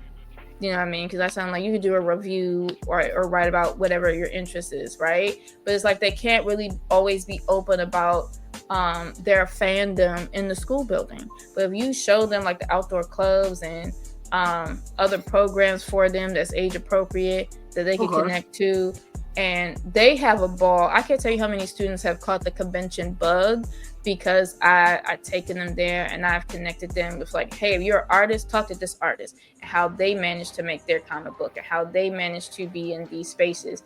And like, oh, if you're a photographer, here, you can talk to this cosplayer and how you can make money on the side because a cosplayer always needs a photographer. You know what I mean? Like, so it's like, I'm very fortunate to combine both my loves in such a way that it creates this sense of community and like really introduce it to, it's just like, there's a space for you here. You're not in it alone. You can build community. You can be in a space where you're not just a black kid. You're just a fan. Mm-hmm. And that's the whole point of building safe spaces for blurs. Oh, for sure. No, I'm 100% behind that all the way. And honestly, like, I do want to work with On the Stack. So, like, anything, like, if I got to DM them, I'm going to DM On the Stack myself and be like, yo, Jazz, holla at me. I'm a Florida Magic the Gathering player. As you see, I stay with it on me. You know what I'm saying? This the Stellar Lead deck, you know what I'm saying? Spellcasters. I work with Jess Kai, all of that. And I know the unluckiest Planewalker. That's my mix. That people's. So like, yeah, no, I definitely understand wholeheartedly the importance of making a community. And that's definitely what we want to do in the Cuban Links to make that place for people to express their stories. And I think it's beautiful how you elaborate on that, for sure. And then here's a good question.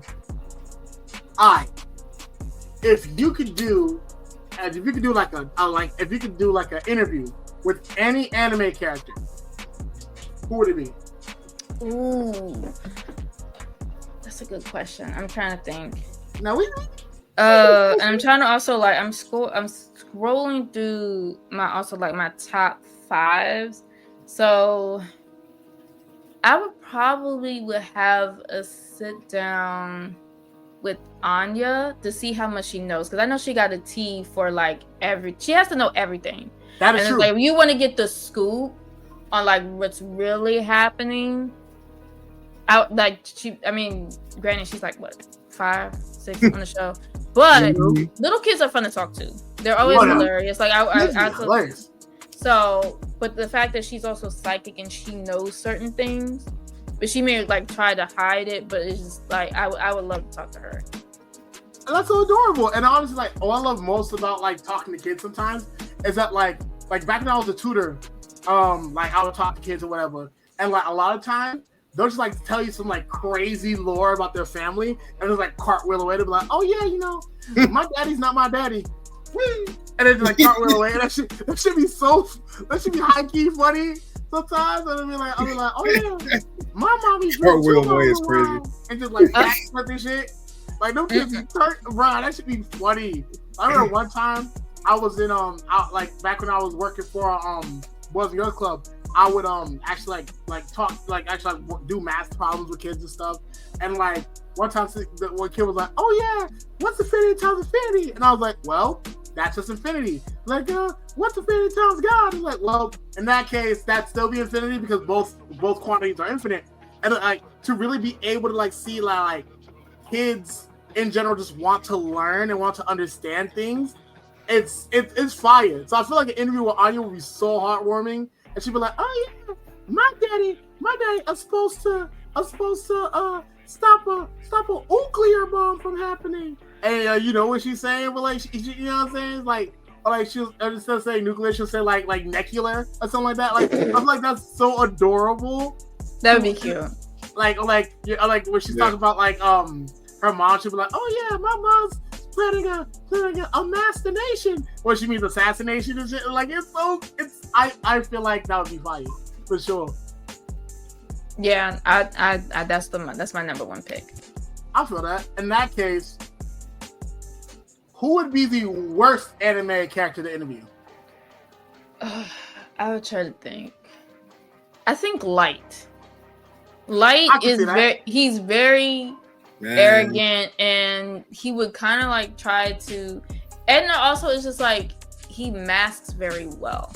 It's like he's very unassuming, but it was just like he'll probably try to play it off as like, you know how he does like the inner monologue, so it'll just be like looking off, like just staring for a lot of money, like thinking, oh well, she'll never figure out what I'm thinking or never get anything out of me. And I'm just like, well, why are you so quiet? It's just like, why aren't you engaging in the conversation? It seems like you're having an inner monologue. It's like, it's okay for you to talk. I just want to know what it's like for you as a high school student and a son of an officer. What are your things of like all of these mysterious killings and that? You know what I mean? So I think like Light would really try to play me in an interview and be like trying to play like chess with me, but it's like, dude, it's not that deep.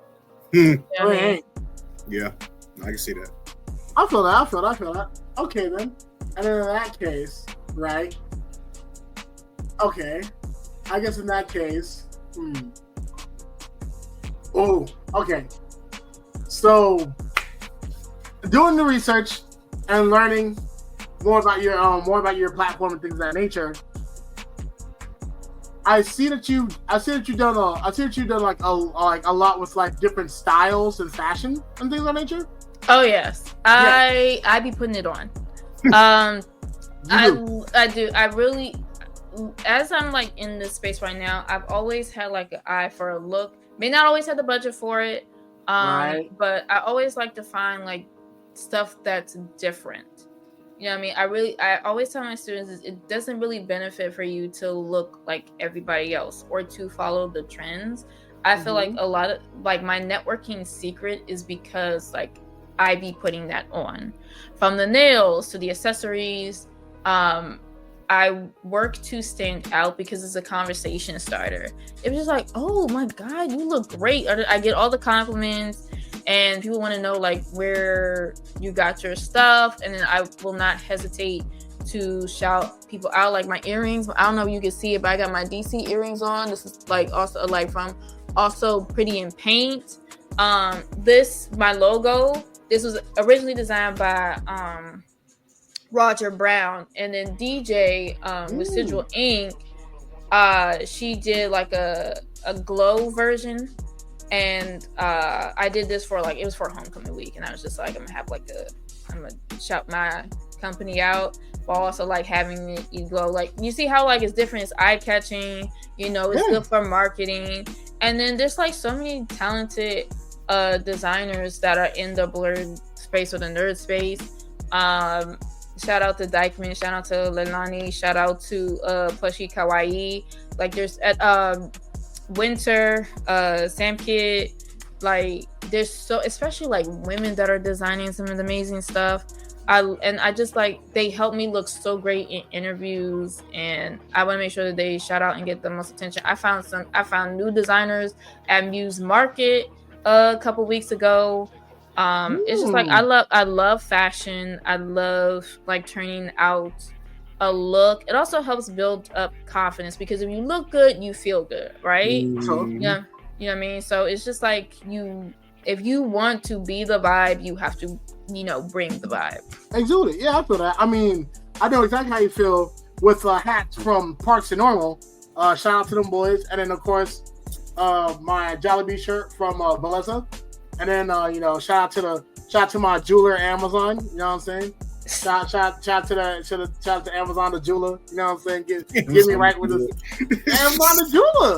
Amazon, you know what I mean? Crazy. I was going to call that Johnny Dang, but Johnny Dang was like, nah, talk to Amazon. They got you for the fit. And I'm like, yeah, that. I had to get the jewelry on. But yeah, no, for sure. I think that it's important I think that it's wonderful how you find a way to like uplift through your fashion, for sure. And I hope to do the same, especially if, cough, cough, any blurred fashion labels want to check out the CubanLinxPodcast. You know what I'm saying, for some models. We should turn the mic up. We have to just in case. I thought about being a brand ambassador, but I was like, I don't have enough followers yet to feel like that I would qualify for it. But then I'm also finding out is like, even though I don't have that huge following yet, I'm still getting press passes to like conventions, to like certain concerts and things like that. Mm-hmm. So I was like, the next time Leilani puts out like requests for brands ambassador, I'm applying, because her stuff is so cute. But I'm on a teacher salary, so I'm looking for that discount. But it was like, I will put her on. Sure. Like, I constantly, if I'm wearing her stuff, any brand that I'm wearing, like in the episode, like I'll tag them. If it's not really showing properly, I'll do screenshots or like the full fit and put it on my page, because we have a lot of major brand stores that are out there, but may not be like very ethical. And then, like I said, I want to promote more small businesses. You know what I mean? Especially minority businesses, because like I said, there's so many talented people out there, and they need to be discovered. They need to be known. You know what I mean? I know, for sure. Definitely gotta be ethically made, but it's gotta be ethnically made too. Yes, sir. It's gotta be ethnic. Yes, sir. It's got some color on my shit. Yes, sir. That's why Valessa, the brand that I rock, especially with the jackets. I got a jacket in my room right now. Got a lot of the jackets in my room. Valessa is a Filipino fashion brand.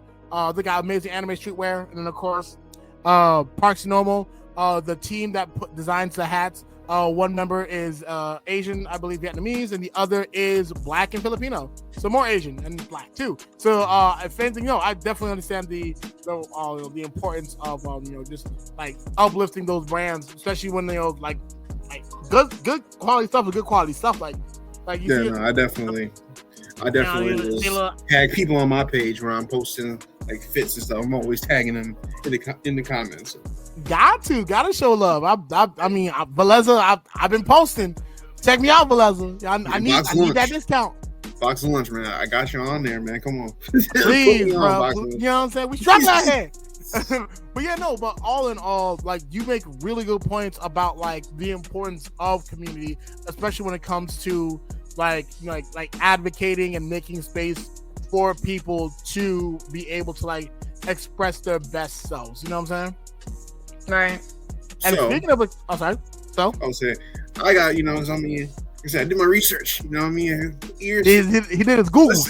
I did my Google search, right? So we got Michael J. White, who did Bronze Tiger in the Arrow series, right? We got Dams and Idris that might play Black Panther in Marvel, right? We got my man, I forgot the dude's name, Aaron Pierce. He's playing John Stewart Green Lantern in the Lantern series. Yes, sir. What Black actor would you want to see get casted in like a DC or Marvel project? Okay, that's very good. I'm trying to think of like someone that have. I'm thinking of Icon. Mm-hmm. I think like who would be a really good Icon. You know what? Ernie from Ghostbusters. Okay. He looks great. Like I think he's 70 and he's still shredded. Mm-hmm. He doesn't look like he aged a day from Ghostbusters. Like if you look like I think it's Ernie Henson. Wait, is he the sound effects? No. That's from Police Academy. Ghostbusters. Ghostbusters. The one black dude from Ghostbusters. He's been in a plethora of stuff.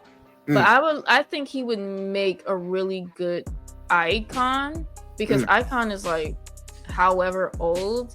Yeah. And it's like he's very like this kind of like a black conservative mentality. But like I said, Ernie is in impeccable shape. Knock on wood that we could get him for like another decade still working. I think that he would make a really good Icon. I'm trying to think like Keke Palmer is also in really good shape. And she's been kind of like campaigning to be like Rogue, but I feel like she would make a good Rocket. Because she dressed up as Rogue for Halloween. But I feel like with her energy, I think that she would make a good Rocket. So maybe like Ernie Henson as Icon and then Keke Palmer as Rocket. Man, shout out to you knowing the damn Milestone comics, man. Right. I got introduced to them. Hold on. It was like not on Teen Titans, but what was their was it Youth Justice or Young Justice? Young Justice. Yeah. They did a really good job of incorporating more different DC heroes. And then when I saw them appeared, and then I started doing a little bit of research into Milestones, I'm just like, and I'm glad they got like, you know, some episodes to themselves. But I would really like to see a series, animated, live action. I think that'd be really good to see. But like those are my two picks. That's crazy. I'm reading the new Milestone Static season 1 right now. It's downstairs. So I need Static Shock. Well, I need that live action bad, man. Right. We've been waiting for it. We wanted Static Shock for the longest. I love the series on CW. Well, I guess when it was WB. Yeah. Phil Lamar did such a great job. Amazing job, yeah. Such an amazing voice actor. For him to do the Jon Stewart Green Lantern and Static. He ain't got range. Like insane range. That it was like that was a major part of my childhood. I know that we've been asking for a live action or to reboot the series in some shape or form. But I'm trying to think like who's a really good actor. They've been saying Jaden Smith for the longest. They wanted him like years ago when they first announced they were going to do live action Static. Jaden Smith was like the number one guy they were choosing back then. I mean, hey. But I was like, who's that young man in Stranger Things? Yeah. Caleb something. Yeah, Caleb with the Irish last name. Yes. Yeah. I think he could probably do Static. He could. You know, in some form of iteration. Hey, I'm just saying, if a crazy idea, right? Boom, right? Cell as the actor for Static, and I'll play the voice. So boom. Right, so it's Cell doing the scenes, and I was like, I'll put a shock to your system. Or, even more so, right? We both play Gear. Yeah, I mean, hey, I ain't mad at it, though. What? Or even better than that, right? I ain't mad at it, though. Cell plays Richie, and then when he turns the Gear, it's me. So then boom, boom, boom, from there, it's a 2-for-1 deal. Holla at us, you know what I'm saying? I chop. I think campaign for the role that you want. Method Man has been doing it for Bishop. Yeah. I want to see that. He's also in great shape.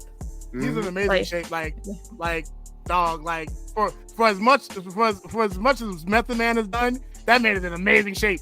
But actually, like if I was being serious, I think a good like a role that someone would play.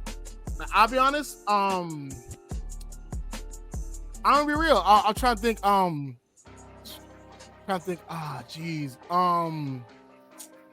bro from Snowfall, Edie, Denzel Idris? none of Denzel Idris, his uncle.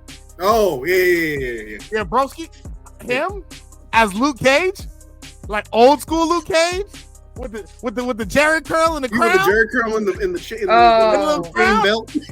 Yes, come on, chain belt, bro, in the yellow with the freaking arms bro.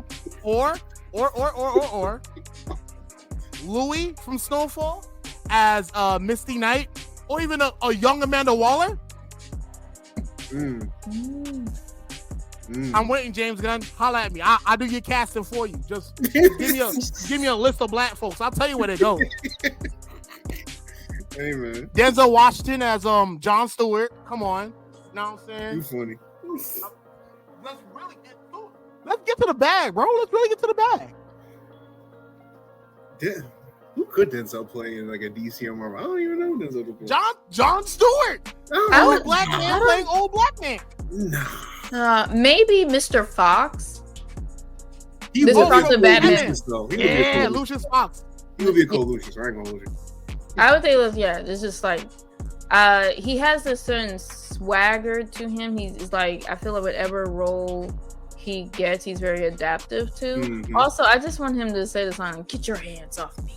Get your hands off this gadget." with the lip. Get your hands off me. The lip. That shit funny. Bro, we having that lip on him, dog. But no, like, no, I definitely would dig that. If I had to say, honestly, if anything else, even better, just saying, the Cuban Links as Mossy Menos from Teen Titans. You funny. No, you gotta brush up on your Spanish, Papi. Come on. We gotta speak Spanish now. Yeah, Mossy Menos can speak I know. Spanish. They were Mexican, right? They were Mexican. No, actually Guatemalan. They Guatemalan, yeah. Yeah. Bro. So brush up on your Spanish, so with Mossy Menos. All right, got you. All you gotta remember, Mossy Menos, si podemos. All right, remember that. We got the roll. We're gonna be good. That's wild. Definitely. James gonna DM us, man. Holla at us, bro. Mossy I know Menos. you're making a live action Teen Titans. Put us in it, gang. Right? We can both play Black Manta. I'll be the suit, and then like Cell be the person in the suit, and like it'll be like Knight Rider. Only we'll have like a lot more N-bombs in the suit. So if we're just like nigga go left, nigga go right. What are you doing, nigga? Like it's very much that. You know what I'm saying? Like, come on. He's Black Manta for a reason. Funny. That's funny. Black Manta's crazy. But no, honestly, I think that what I love most about this interview so far has been the joy that we take in just like representation.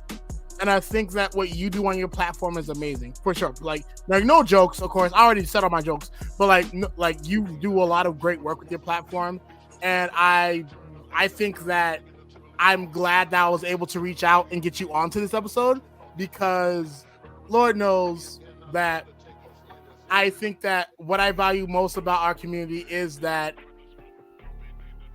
we can mutually appreciate each other's work and things like that, even if we're on two different spectrums of things, you know what I'm saying?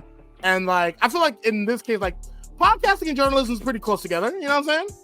Yeah. And like I said, we need more of us, because like actual us, because like I said, even though like we have two different directions for our show, it's like the mission is the same.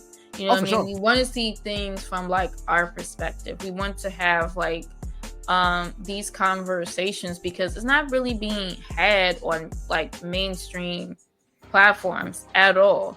You know what I mean? We don't really see this talked about in the news, and TV is slowly dying. Like MTV is dead. MTV is gone. R.I.P. You know what I mean? Like it's so bad that like the History Channel no longer does history. They just have random white people talk about aliens and shit. You know what I mean? Like the plot is being lost in a lot of platforms, because again, executive producers choose reality TV as opposed to good storytelling.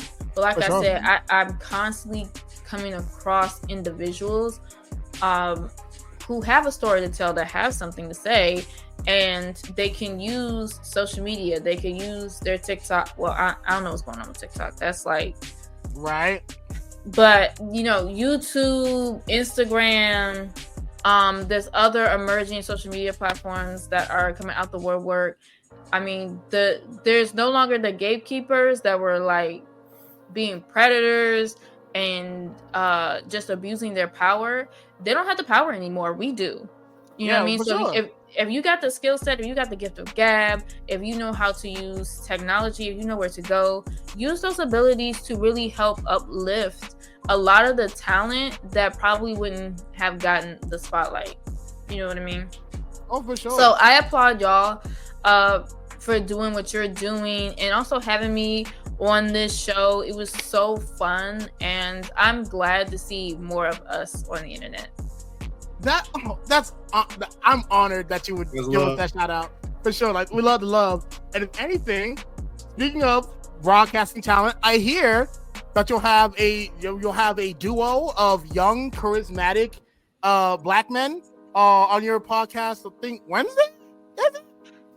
Yes, of course I have. Like, I thought you were about to talk about my students because I've also been mentoring them. Yeah. So shout out to Braylon and Michael.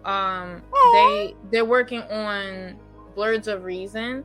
They're currently working in school, so I'm working to get them back into the fold because they are funny. You remind me a lot of them, that same type of energy and enthusiasm, and eventually we're going to get them back into the fold because they deserve the spotlight as well. But yes, of course, we're going to do a switch. We're going to like switch it up and have you guys on my platform and really chop it up. You know what I mean? You see how like we all come together in like this circuit? It's all love. It's a vibe. Love. It's straight up a vibe, and I think I appreciate it so much. And I can't wait to see what you have for us on your episode. Because I'll be honest, like I think this will be like probably I can count on one hand how many times I've been like interviewed. So like, this is gonna be fire. One hand, bro. What? Like, I'm gonna be honest. I probably have to wear my like formal do-rag. Like, I have to get my like, do-rag is great. I have to get my like fur-lined kufi at the Amazon shop. You know what I'm saying, bro? No. Crazy. You know what I'm saying? Like, for sure. Like, I can't wait. And honestly, thank you so much for being on the show. Thank you so much for chopping it up with us and really just highlighting what it means for diversity. I guess the last question we have is, we've spoken about Ms. Flo, the journalist. We've spoken about Ms. Flo, the comic book fan, Ms. Flo, the anime fan. But as Ms. Flo, the proud black woman that you are, what is one way, if there was a nice like board meeting, and the topic was, how do we make women comfortable in the nerd space? What would be your addition to that? Ooh, I just listen to black women. Like, that's what you gotta do. It's just like, if we say no, it's a no. If we are asking for our space, like, a lot of people want to say like women are not direct or give hints, or there's a lot of miscommunication. There's no miscommunication. I mean what I say, and I say what I mean.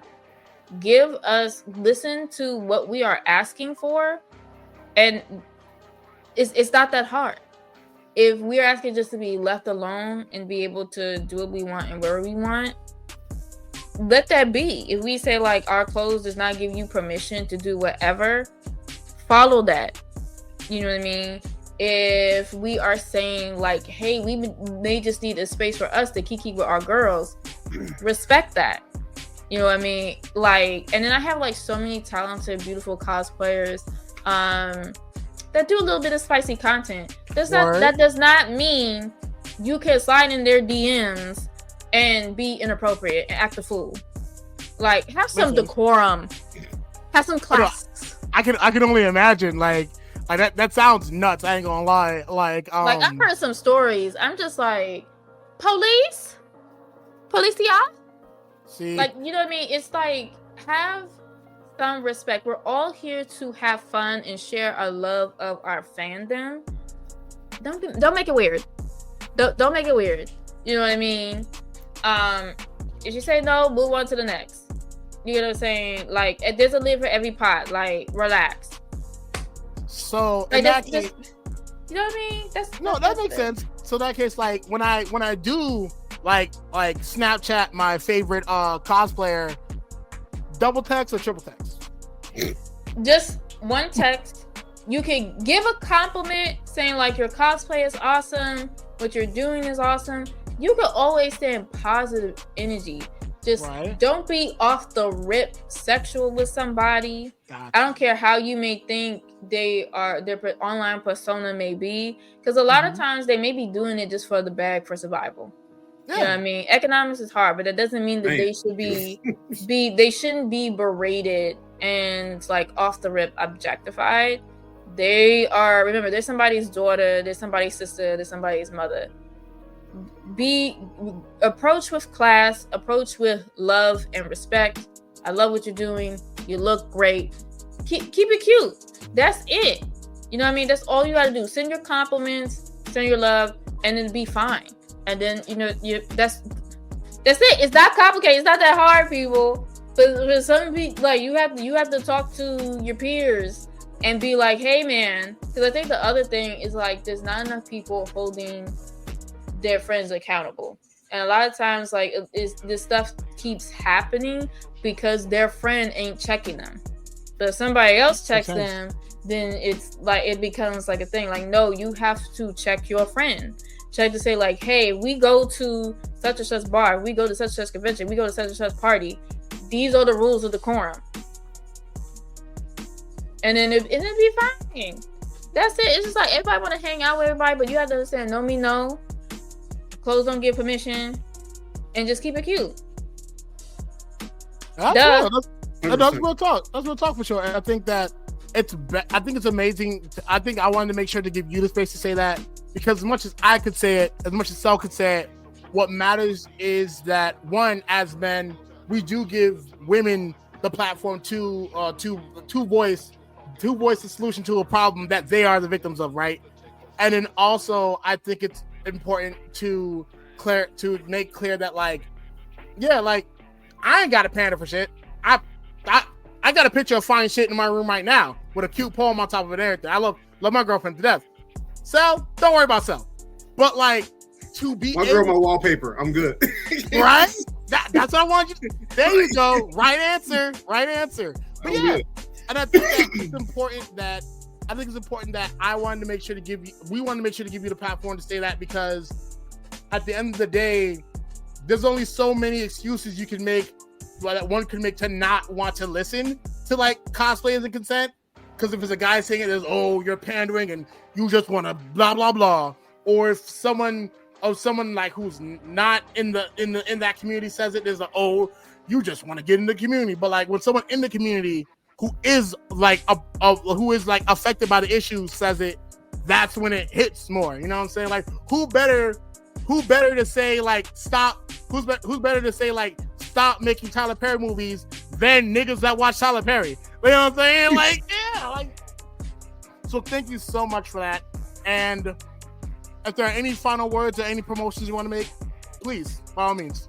Well, I would say again, thank you so much for having me on the show. You guys can follow me at NoirNeonVibes on Instagram, TikTok, Facebook, YouTube, on Blue Sky. I'm exploring another app. I'll link that later. Yes, I have Neon Mic. I try to do weekly, bi-weekly. Keep in mind, I am a teacher, so I'm working quite a bit, and after I do you guys interviews, I'll be taking like the winter break because I need that break. Oh, same. You know what I mean? Yeah, I have my newsletter. I'm also working on like trying to create like a digital interactive magazine with my newsletter and NB Ketchup. And then after a while, I want to do like live episodes with Neon Mike, the Glow Up, to revisit a lot of my previous guests and see what they are doing now, because I still stay in touch with a lot of people and they're doing some amazing things. Please check out Blurred Station, because if you are looking for diversity in content, if you want to see us in science fiction, you could go ahead and make that happen by going ahead and subscribing now. And make sure that you follow Blurred Station on Instagram and TikTok and Facebook and YouTube, because of course my content is on there. And shout out to everybody on the team: Blurred's Eye View, Roomful of Blurs, Navy, Tafari. Oh my god, this like our team is huge. We are like a huge family. Everybody's on there. The Black Geeks. Shout out to Hellspawn Legacy, who recruited me and put me on the team. What? OG Holt? Oh, yo. Yeah, so he's like has really has put me on and has been like very supportive and has been doing a lot to make Blurred Station happen. So if you want to see this type of content, if you want to see we say we want the diversity, it can happen, and you can help make that happen by subscribing. You heard it first. Make it happen. And in that case, yeah, and with all said and done, so any closing remarks? No. I was gonna say just continue to be yourselves. Enjoy the fandom, have fun, and keep it cute. Keep it cute. That's amazing. Wonderful words to leave on. So if anything, from the Neon Mike and the Cuban Links podcast, thank you so much for watching, ladies and gentlemen. For all the lurkers out there, shout out to the lurkers. And with that, free Palestine, free Haiti, fuck ICE. We out.